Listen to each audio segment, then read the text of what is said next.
صباح الخير، السلام عليكم. معاكم الشيف ابو ابراهيم. قمت من الصبحيات بس قاعد في الزراعه.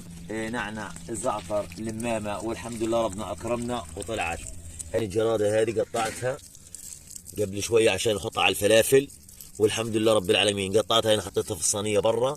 اجيتكم بوصفه جديده اللي هي فلافل، يعني اللي هو الحمص. طبعا هذا تنقيع، حمص تنقيع زائد العلبتين المعلبات هذول حمص زياده، يعني عشان لانه الحمص غالي. الحمص الكيلو ب 30 شيكل، فبنضيف عليهن علبتين معلبات زياده، بنضيفهن على بعض زي هيك، وبنوديهن على المفرمه. رجل طبعا فيش كهرباء ولا في حاجه عندنا، بنوديهن على المفرمه الايد. الزلم بياخذ عليهن 4 شيكل 5 شيكل. هي البقدونس طبعا المتبلات، اللي هو البصل، الفلفل. لو في تومه بنحط بس تومه، فيش يا خساره. السن حقه 10 شيكل ومش موجود، السن الواحد مش الراس. هو يفتح المعبر ان شاء الله وتتوفر التومه وتتوفر الخضار كلها.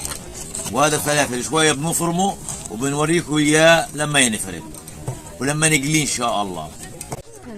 اتمنى ان شاء الله تساعدوني وتتابعوا القناه تاعتي وتلايكوا لي وشكرا لكم. هنا يا جماعة جهزنا الحمص والبصل والفلفل والبقدونس والعين جرادة. هاي الأمور كلها تمام. هلقيت إن شاء الله بنجهزها، بنحطها في كفة أو في كيس، وهي البهارات تاعتها وهي أغراضها. وإن شاء الله لما تيجي من المفرمة بنفرجيكم إياها وهي مطحونة. هاي يا جماعة فرمنا الفلافل، هيو جبناته من عند الراجل، فرمناه وظبطناه. هاي التوابل تاعته: الكمون، الكزبرة، الملح، تومة، ونتفة الكربون. هذا الكربون طبعا، هذا الملح، هذا التومة، الكمون والكزبرة. نحطه على بعضيه هيك كله. لو لقيناه جامد شوية بنحط له نتفة مية عشان يكون طري، ويكون نعرف كيف نقليه، يعني كيف نقلبه ونقليه. بدي شوية مية. لقيت نحط له مية وطير شوية.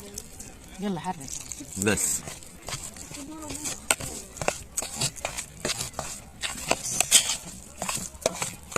خلاص هيك تمام.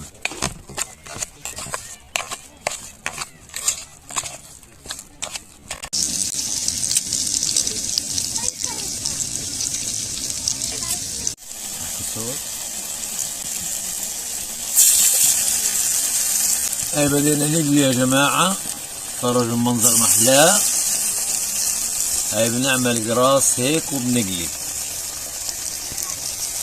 والنار حامية تحتيه، الحطب والخشب والقصص.